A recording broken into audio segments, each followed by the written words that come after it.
So I'm going to just say a few words to talk about a couple of issues, and then we'll have Eric Muth, our Vice President for Research and Creative Activity, give you an update, and then Don Leo, our Executive Vice President Provost, is going to talk about 3 or 4 important things that you need to know about. So I'm going to talk about the things that are on everyone's mind. As you know, since we gave our last update, the legislature passed the Advance Ohio Higher Education Act. We knew it as Senate Bill 1, and DeWine signed it into law on March 28th. So the law will go into effect 90 days after the signing, and we believe that date is June 23rd. It's been reported as the 25th or the 23rd. We think it's the 23rd. So we have a resource website with information about the bill and its requirements, also about some of the other federal mandates and legislation guidance that we've received.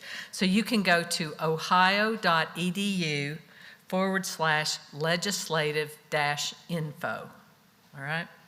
And if you can't find it, just do legislative-info in the Google and they'll find you. So after it was signed, we asked some questions with the community. Some people answered those questions, and I want to thank those that did. Most of the questions, as you would imagine, were about how what we are required to do by law will impact what and how we teach. So I'm just going to make it clear, and Don will make it clear to you as well, that we remain wholly committed to academic freedom as the cornerstone of the academy, critical for educating students to meet the challenges of our world.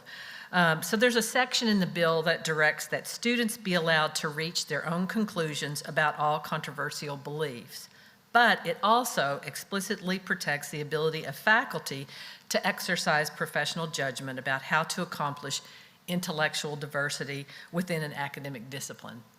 That's something we've been doing at Ohio probably since 1804 is what I'm going to imagine has happened. But then there are questions about what we're going to do about diversity, equity, and inclusion. And so we know we're going to have to make some changes to align with that law. And we're working with legislators. At times there have been comments that maybe there would be clarity around the language. If you read the bill, it's not as clear as we would have liked. And then we're also working with our IUC peers to see what are you doing. So as I've always said, we will comply with state law and federal law. And I hope that's not news to anyone in this room. It's the thing you should do. But we don't want to over-comply. So we're just trying to find out what our colleagues are doing at the other 13 public institutions across the state. And I know you want us to communicate what we're going to do about changes, but I've really been determined to have a clear course that's not over-compliance, but is definitely compliance with the law, and so before we finalize any of our decisions. And so you'll be hearing more about that in the next week about what we plan to do. And then there are questions about how we are going to implement for our faculty some of the academic changes. That's a civics literacy course, syllabus requirements, faculty evaluations, and the such. And Don's going to talk about that in his presentation later today. So I invite you to read the law in its entirety. It's long, but it's important that we all understand what we're supposed to do under the law. As I've said before, Ohio University is a place that welcomes everyone. We believe that students come here to find their place. They can come here to be engaged in the community and on the campus, and that is a value of Ohio that will last long after I'm in this office and the next president is in the office. We'll live our values and make sure that students feel like they belong, faculty and staff know that this is a community and one that we all value differences of thought, differences of opinion, differences of background. So keep that in mind. I wanted to just barely mention the state operating budget. It's passed the House, and it's now in the Senate, and they're going to be looking at amendments. The budget that passed the House had amendments to it, and some of those amendments aren't really in our best interest, and so we'll be advocating in Columbus. I go next week to talk to them about some of the impacts of some of the amendments. You can find those amendments online. A couple of them deal with carve-outs, taking money from SSI and moving it to something else within SSI. You know, that's their state subsidy of instruction, SSI. I messed that up. Thank you, Carly. The state share of instruction. I'm a little puppet with somebody pulling the string. And two of the carve-outs are not about performance-based funding. And you know, since 2012, we've been in performance-based funding, which is outcomes-based. We've fared well with that. Some of this now has moved it to input, the percentage of Pell students that you have on your campus. That is an input and not a quality metric. So we're going to be talking to legislators at the Senate level about what that means and can we stay particularly within the performance-based way that it's been done for decades. So we want to make sure that's happened.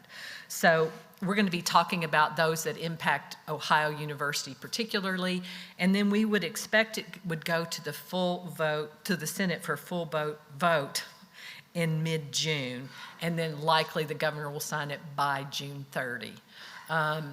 The SSI budget is increased by 2% in the House. We don't know if that will stand in the Senate, and we don't know if they'll keep the carve-outs, because that will be problematic for us. And then I just wanted to mention the union vote. Last month, we got the results from the faculty unionization election. And so, as you have probably read or heard or done by now, the union positive vote carried for the campus. But what we did after the vote, it wasn't about the total of the vote, but it was about the election process. And those of us in Cutler Hall were concerned that not every faculty member that should have had a ballot got a ballot. We heard from faculty on the very last day of voting that they never got a ballot. And we've said from the very beginning we wanted every faculty member to have a voice in the election. And then we wanted them to also look at some of the meetings that from our perspective should have been open to everyone and weren't. As we go into union negotiations, we don't want it to be an adversarial operation, but we want everyone to know, here are the rules that we play by. We'll all come with good faith efforts to come up with the best thing for the faculty and the best thing for Ohio University. So we submitted what's called an objection. They submitted a response, the union organization, and so SERB is looked through both of those and said we met a burden of proof to have an investigation on those two topics.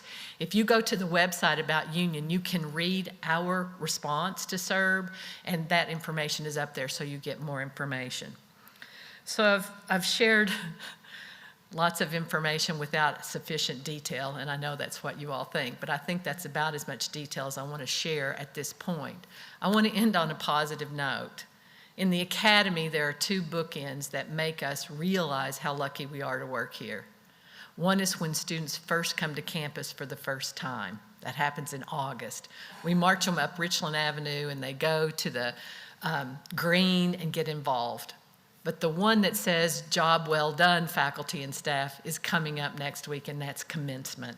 So we'll have graduate commencement on Friday and 2 undergraduate commencement ceremonies on Saturday. So those of you who've had a hand in any part of the experience of these students, pat yourself on the back, because we're going to be so excited to welcome them across the stage and have them become our alums. So thank you, and I'll turn it over to Dawn.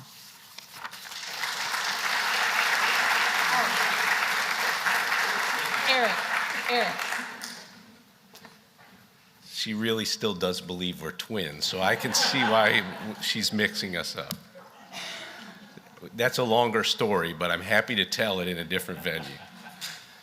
So it's such an honor and privilege to get to stand in front of those of you in this room, which is very well attended, and those of you who are online. And I'm going to talk a little bit about, give a research update. It's going to be a little bit different than the president's talk about the state and the local changes. It's really a focus on federal, and it's a little bit of a focus on why can I stay so positive when there's so much change going on at the federal level. And I'm choosing my words carefully because there's always change going on, and this is just new change.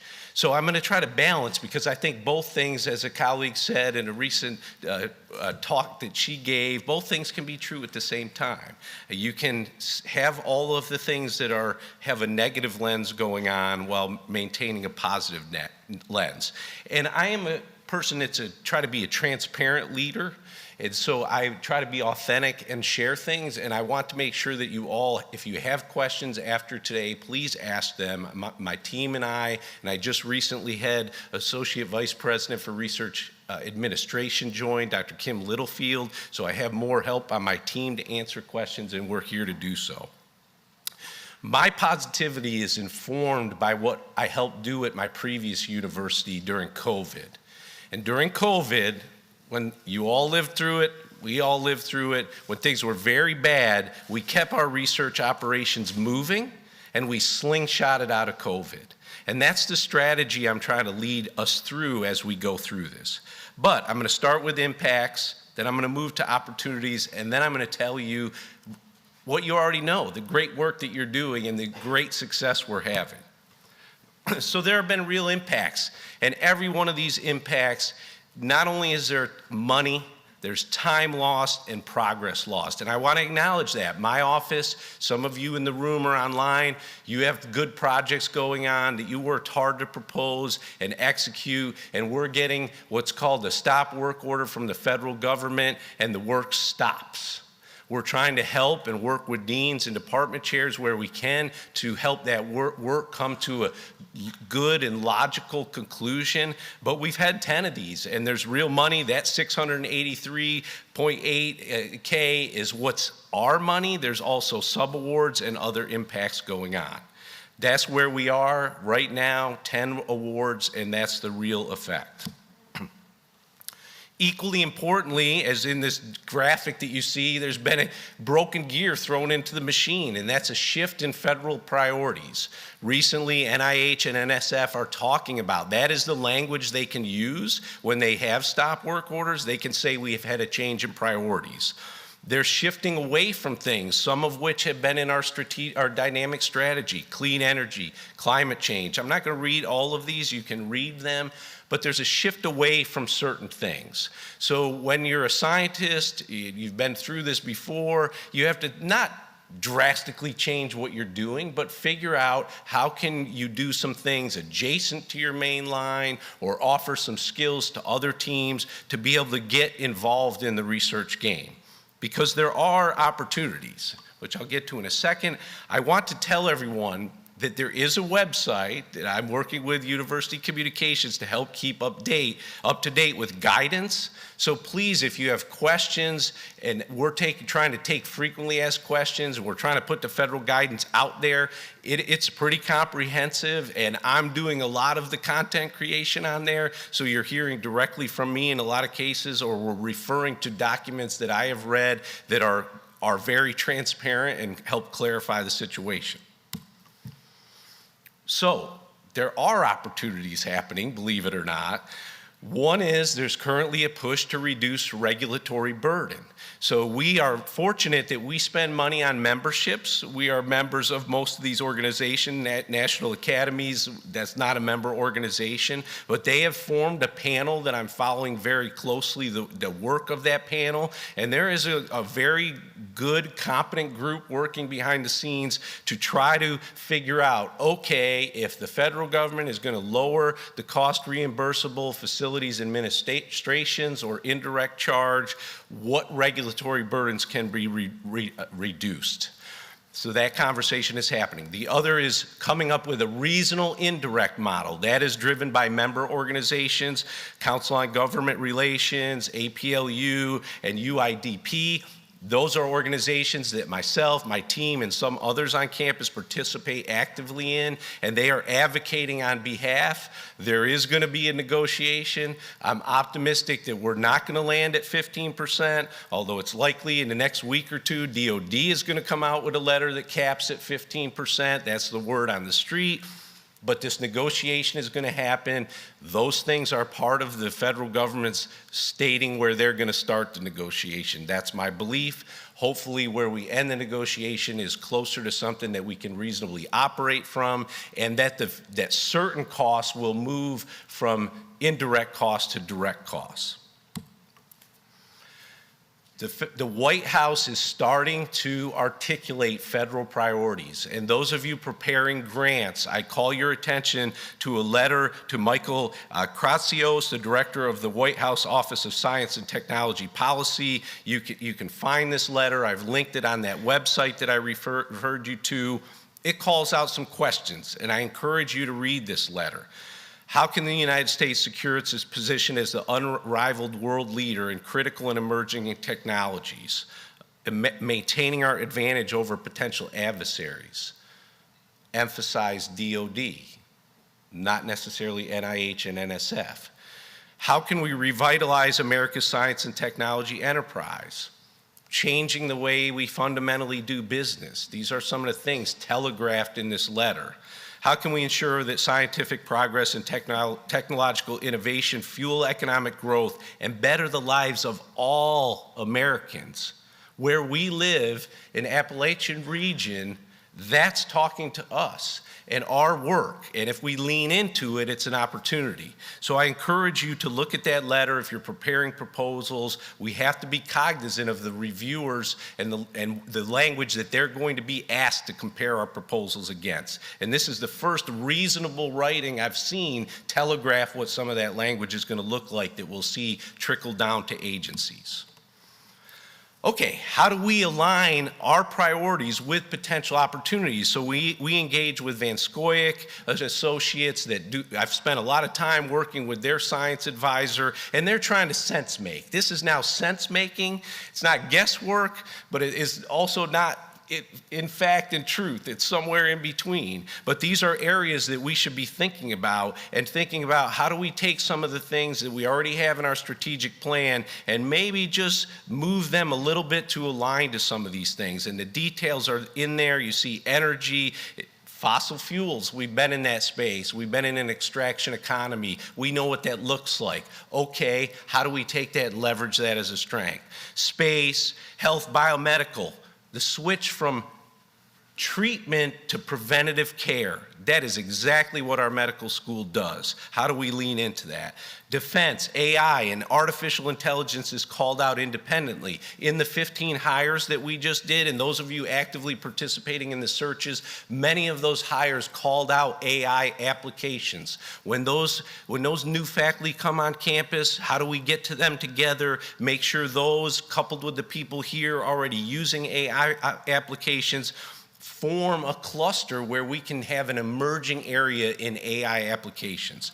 And education, the swift shift is clearly to workforce development. That's where the dollars are getting invested. So how do we leverage our current assets to improve what we're already doing in workforce development?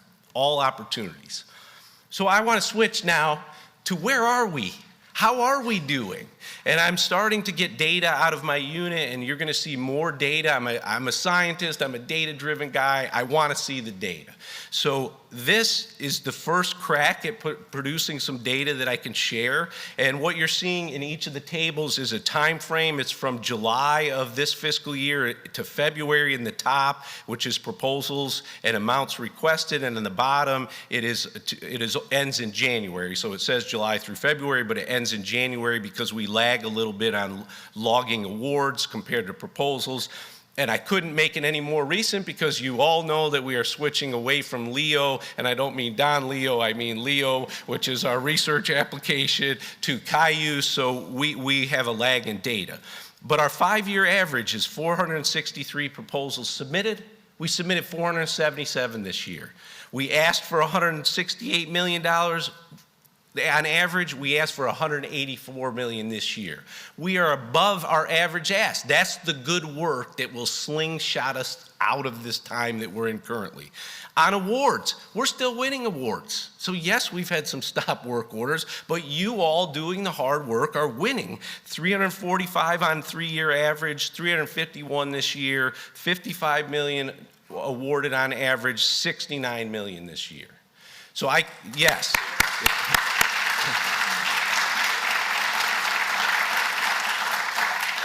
So that's why I'm positive. So despite all of the other things I mentioned, there is way more positive going on than negative. this is so visible, the expo. If you did not come out to the expo, you missed a great event this year.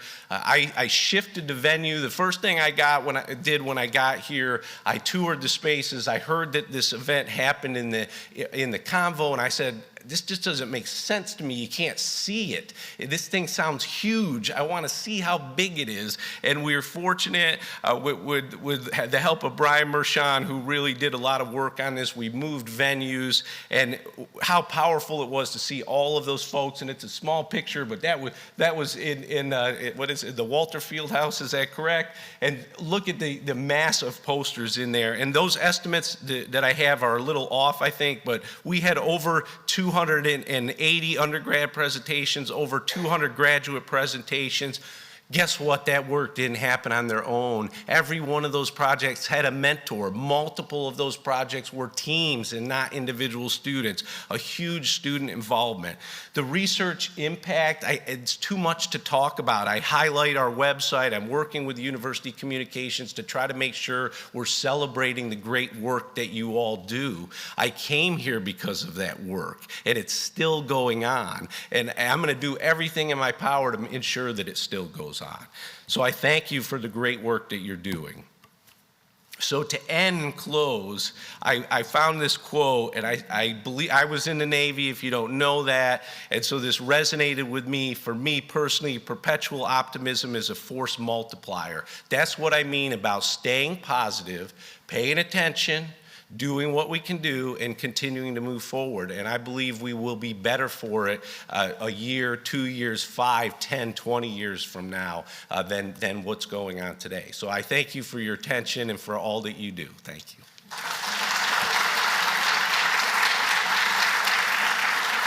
And I'll welcome to the stage my twin brother, Don Leo, our provost. Well, good afternoon, everyone. And yes, Eric, I almost wore that tie, but I didn't. So, well, good afternoon, everyone. It's my pleasure to be here as well. As the president mentioned, she asked me to update you on two things. One was what we come to call the academic affairs aspects of the Advanced Ohio Higher Education Act, the legislation formerly known as SB1, and then also give you an update on the dynamic strategy, dive into some of the details, and talk about moving forward in that. Before I want to do that, I'd also like to just continue some of the good news, because I do want to let everybody know that if you did not see the announcement about a week and a half, 2 weeks ago, that I'm very pleased that the search for the dean of the Chaddock plus Morrow College of Fine Arts has concluded. Roxanne Schroeder-Ars, who's currently an associate dean at the University of Texas, Austin. She's an accomplished artist, has done tremendous work in arts education. She was chosen amongst about 40 applicants, 10 one-hour short interviews, and then bringing 3 campus visits.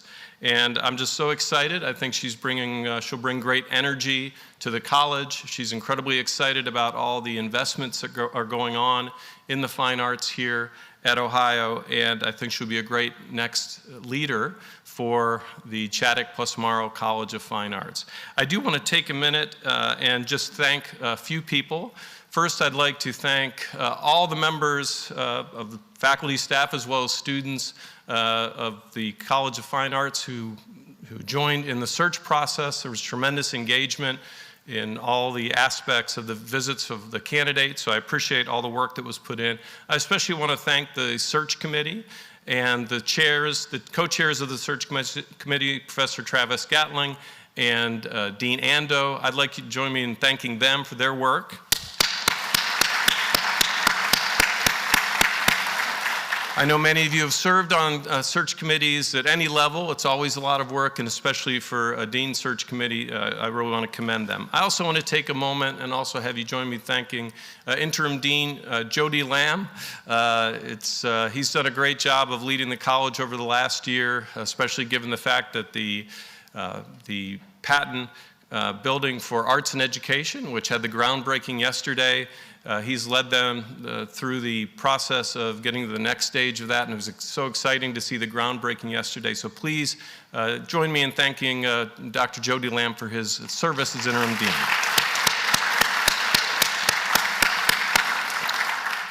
So Dean Schroeder-Arst will join us on July 15th, and there'll be more opportunities to engage with her as she moves into her new role.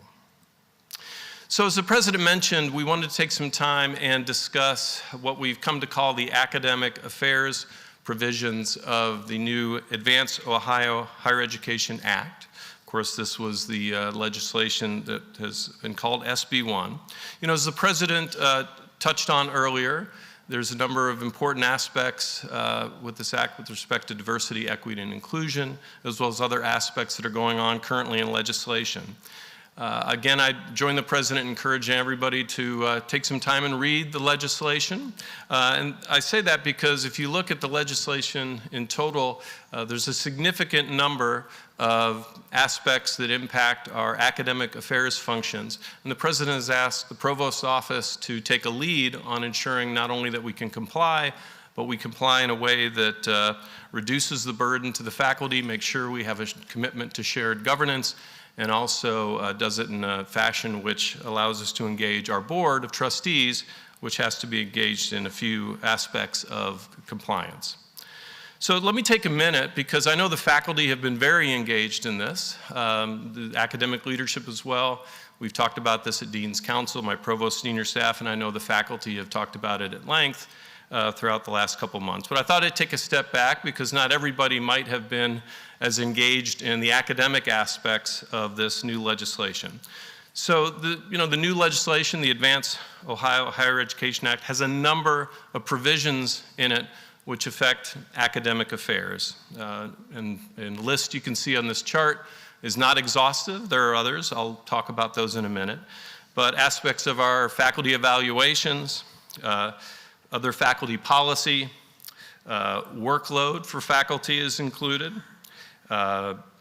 posting of course syllabi in a public way, a student complaint process. I'll touch on these in a minute, but I wanted to give the campus, in case you hadn't been following all the details of the academic affairs provisions, and understanding that there's significant aspects of this legislation that impact a number of our academic functions.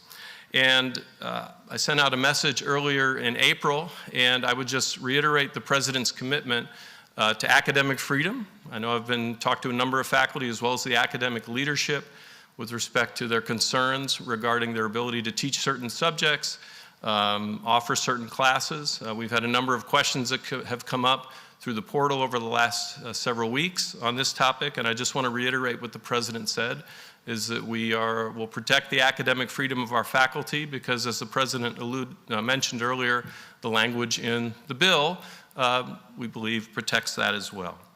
We also want to make sure that as we enact these changes to comply with this law, that we do it in a transparent way that makes use of shared governance processes that are, of course, also a cornerstone of our work on a college campus.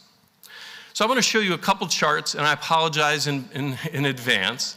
I'm going to show you a couple tables, not because I'm going to go over everything on these tables in detail, but I want to give you the confidence that we've looked at this legislation and started to break down and understand what we need to do as a campus to comply, and also develop plans on how we will work in a transparent way through shared governance with the right individuals and groups on campus to comply with these various provisions.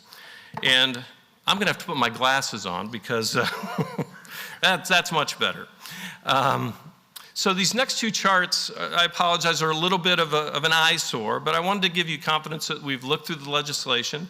I do want to thank a number of people in the provost's office, Carrie Frith, who's here, as well as Sarah Pagioni and Katie Hartman.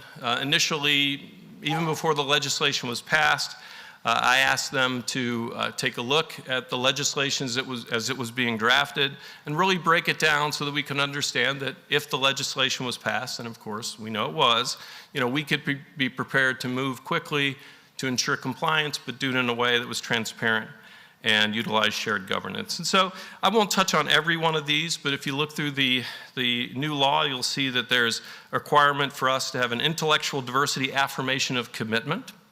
There will be an intellectual diversity review in course and general education course approvals. And that's an example where we'll be working with University Curriculum Committee appointees. We've already reached out to the Faculty Senate to work with the UCC on the process associated with that aspect of the compliance. The President Cabinet has already discussed and will take the lead on the compliance associated with intellectual diversity of invited speakers. These are speakers that we bring to campus that receive an honorarium over a threshold. The faculty have talked to me directly, as well as through the academic leadership, the deans and the provost senior staff, regarding a student complaint process that's in the new legislation. I understand the concern, and we did discuss this with our Office of Civil Rights. And part of the new law is that we base our student complaint process on our existing freedom of expression process, which I believe has been in place for on the order of 5 or 6 years. And what we want to convey to the faculty is, one, there will be a process in place. Two, that there will be steps to that process that are consistent with our freedom of expression processes right now.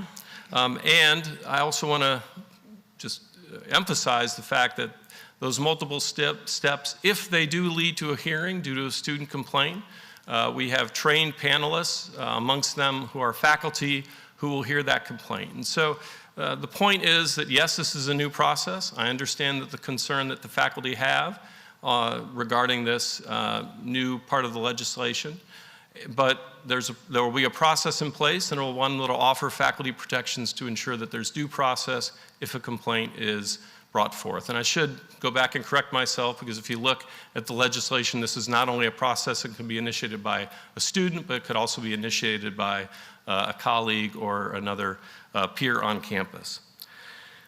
I've also talked to the faculty in detail about the legislation's requirement that we publicly post course syllabi. You notice that we have some time to comply with this, and so there will be a working group with deans and faculty senate appointees.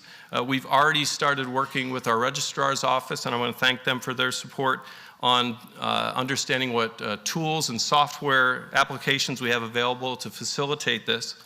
This is a good example where this is new for the campus. We currently don't require this in our faculty handbook. There are some requirements to present material to students on the first day of class, but there's no requirement right now for syllabi to be publicly posted. We will have to comply with that, but before fall, I think there may be a mistake on this. I think this is fall 2026, but we'll confirm that. There's going to be a requirement to publicly post course syllabi. We're already working through some potential software solutions, and we'll be working with deans and faculty senate appointees to understand the process. My goal in this case would to potentially do a pilot program in the spring to test out the processes that we have to ensure that we can be in compliance by the fall of 2026. So again, I think this is another example where we understand that this is a new process. Our goal is to comply, of course, as the president says, but we want to minimize the burden on the faculty. If you look at the new law, you'll see that there's particular aspects that have to be in this publicly posted syllabi. We are talking about giving faculty templates to minimize the time that they have spent putting the syllabi, and then of course simplifying the process so that it can be displayed and we can be in compliance. Another part of the law is we do have to develop an annual report which ensures our compliance on this aspect of the new law. There's more provisions, right? I think the faculty have talked quite a bit about the fact that there will be a new course requirements for civics. We are already working primarily right now with the College of Arts and Sciences, dean, directors, and faculty members. We recognize that this requirement will impact other colleges on campus, and so as we develop and ensure compliance, by spring 2030, what the law says is that by 2030, students had to have graduated meeting this requirement. There are some exemptions that were put in the final law through amendment, and so those do give us a little more flexibility than we had in the original draft. but we are working with the relevant faculty and leaders on campus to develop this. We would expect this course probably to be introduced in the spring of 2026, probably no later than fall 2026, to ensure that we can meet this requirement in 2030. There's new requirements in terms of student and peer evaluations, and we have to receive some guidance on this from ODHE to understand exactly what questions will be asked. I know the faculty have talked to me about the requirement for workload policy. This is an example where we already are compliant with some policy actions at the state level from about 30 years ago. The main difference between that policy that was passed in the 90s and the new law is the relationship between workload on the faculty and credit hours. And so that's really right now we've identified as the main gap. And so we're working with deans, Faculty Senate Executive Committee, as well as some other chairs and directors, for example. We have to have the Board of Trustees approve a resolution in their June meeting, and then we'll be working after that to ensure that we can have all units on campus have a workload policy that's consistent with this modified policy that will be approved by the board. There's also retrenchment policies, and we are currently in development of that process with constituent input. And then I know, again, there's concern about the fact that the new law has programs with fewer than 5 degrees conferred on a 3-year average are subject to potential closure. The law does state that there is an exemption process that we can apply to ODHE. That process has not been specified yet, and so we're looking forward to that guidance.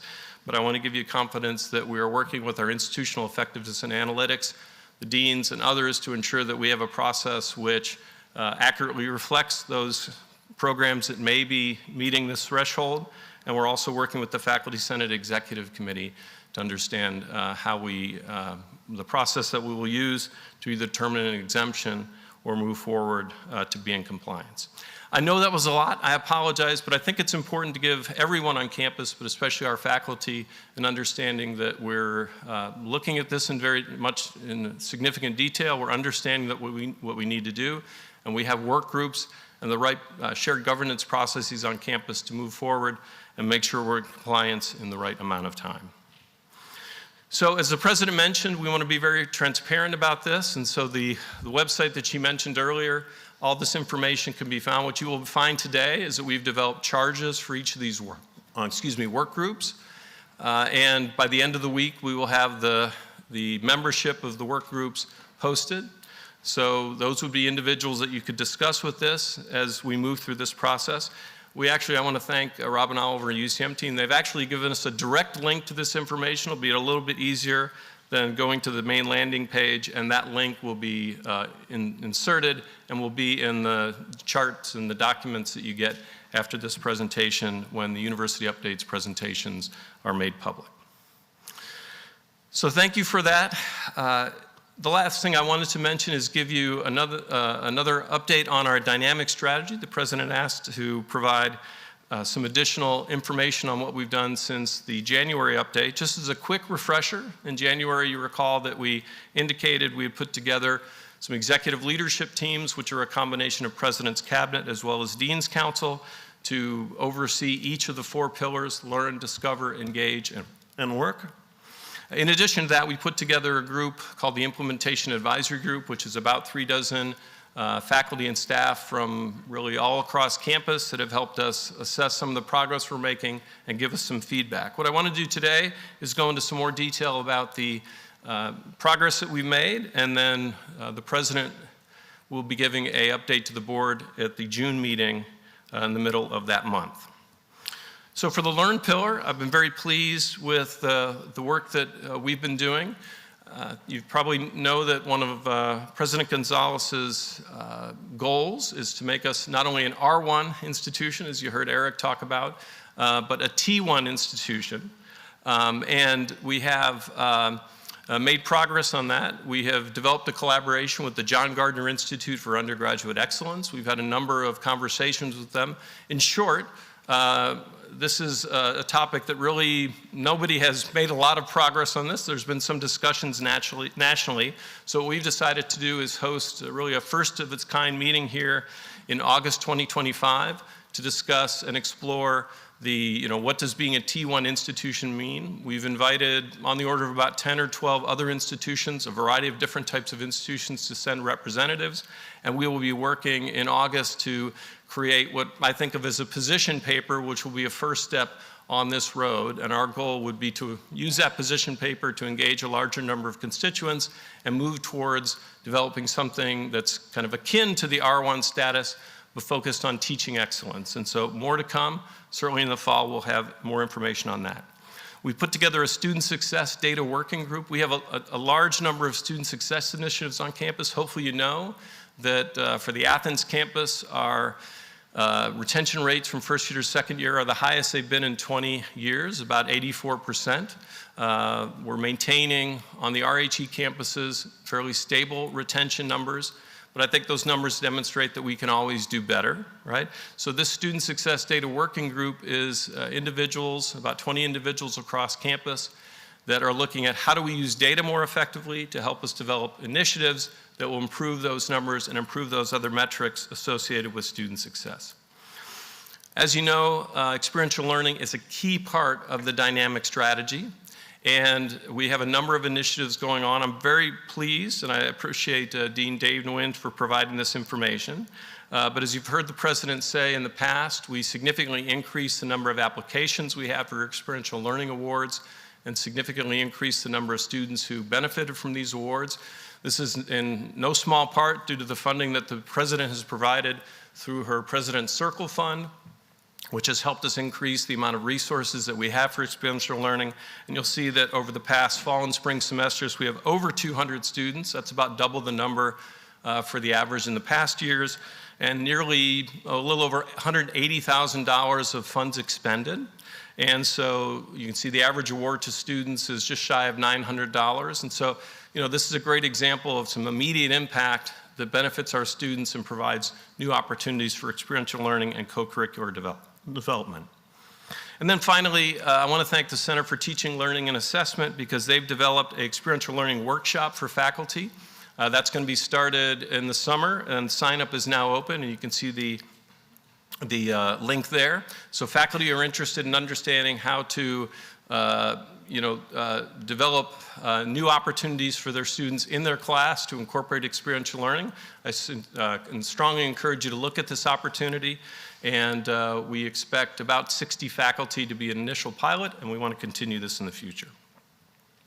For the Discover pillar, one of the main initiatives that we developed was a hiring initiative for 15 positions. This is about a $2.5 million investment on the part of the university that the President approved. And if you recall from the January update, all of the deans of the colleges were able to work with their faculty and academic leadership to submit proposals. We received proposals for about 40 faculty positions. Eric and myself reviewed those and down-selected those in relation to how closely they align with the dynamic strategy and also how we could sort of develop cohorts of faculty, as Eric mentioned a few minutes ago. I'm very pleased that we have 8 positions are in the area of healthy aging. 3 positions were energy and the environment. If you recall, those were the 2 specific areas called out in the dynamic strategy. And then what was really great is we saw sort of a cohort of a variety of colleges submitting applications in the area or submitting faculty hiring proposals in the area of artificial intelligence, not so much to develop new AI strategies, but to use AI more effectively in their disciplines. And so it was exciting to see that sort of emerging technology grow organically from the presentations. I wanted to give you these 15 hires are ongoing. We're about 2/3 of the way there. All the positions have been approved. Hiring searches have been ongoing throughout the late fall and throughout the spring. You can see that a number of the positions have already resulted in us bringing new talented faculty to campus. A number of the others are at the final offer stage. And you can see one thing that may be hard to see from these tables that I'm putting in front of you is that every one of our college received at least one position. That was not a requirement up front. We did not intend for that to happen, but it was exciting to see all of the colleges step forward with competitive hiring proposals, and in the end, every college received at least one position, with certain colleges receiving multiple positions. I thought that was a great outcome for this process. And so we're looking forward to welcoming these faculty to campus this fall.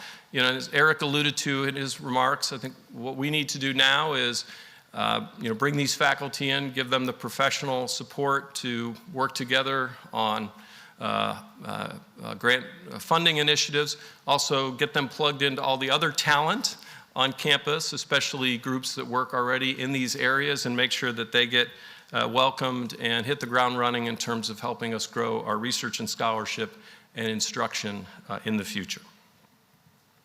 In the Engage pillar, Robin Oliver is leading the executive leadership team in this pillar. They focused significant time and attention to this concept of a Center for Community Engagement. They've held a number of discussions. They've built on the significant conversations that occurred last year, and I would suspect by over summer, early fall, there will be an initiative announced in this area. They've done a significant amount of labor market research. If you recall, part of the Engage pillar was to understand how we do new credentialing and innovative programs that support workforce development. And so they've laid the groundwork for some of those. It's probably an area, honestly, that we haven't paid as much attention to, so it's an opportunity for us to do more in the coming academic year. And I'm very pleased that they've had significant success in developing coaching and mentorship programs. Two faculty, Amy Taylor-Bianco and Dwan Robinson, led a number of focus groups. I think they did a fantastic job of engaging faculty, students, and alumni to understand how do we build mentorship and coaching programs for our students. This is already, honestly, another example of something that we did well in the past, but the goal is to not replace that great work that's already being done, but how do we layer something on that's going to enhance that work and provide new opportunities for our students. And so the report for that group is due in June, and new initiatives will be announced and resourced in the fall. And then finally, Mary Elizabeth Miles, our VP for Human Resources, has been leading the focus on the work pillar. The president has announced the fourth item on here, which is a continuation of the freeze on cost of benefits for employees. There's been a new performance management tracking process put in place, which was used this year, and I was very pleased to see that. That's going to, from a supervisory perspective, that's going to make our review process much more consistent and focus on how do we help people develop professionally through self-reflection and through goal setting. So that's already in place, and I think that's been a great advance. There's new professional development opportunities. A lot of the work has been focused on our staff. We are talking to Mary Elizabeth about how do we take some of those new onboarding processes that will help develop our staff and apply those appropriately to faculty. New opportunities for retirement planning resources. And the first one here, my wife and I are very excited about because we've had 2 dog surgeries in the last year, and so the new pet insurance discounts will be very important to us, and our husky Sadie and our schnoodle Jessie will be happy about that as well. We won't make them work as hard to pay off those debts. No, so I want to thank everyone who's been working on the work pillar. I think you've heard me mention, as I was doing my homework on this job last year, I was very impressed that the dynamic strategy had something on the work pillar. I think if you look at a lot of the strategic plans at our peer institutions, they don't have this specifically spelled out. So I think it's exciting that we have this part of our dynamic strategy and see that we're making significant progress. So with that, I'll give you another website. I don't think we're going to have to change this one. This is a website where you can go to get updates on the dynamic strategy. As the name implies, it's not static. We try to update this periodically as new information becomes available and progress is made. I will say moving forward, as I mentioned at the outset, we have a major milestone to give the Board of Trustees an update in June, and we are working towards that. I think there's also opportunities to expand the types of initiatives that we have. Quite frankly, I really appreciate that we've had the Implementation Advisory Group getting together monthly since January. I think that's an example of a group that we could use more effectively in the future. I appreciate their engagement, but that's an opportunity for us to use their engagement and talent more effectively in the future. And then there'll be other opportunities for new initiatives. There are some parts of the strategy that got less attention in the first year, but they certainly are not forgotten. And those are opportunities for people to get engaged in the future and to move the university forward in other ways based on the strategy that was developed last year. So again, thank you for your attention, not only here as well as online. And we really appreciate it, and looking forward to your questions. Thanks.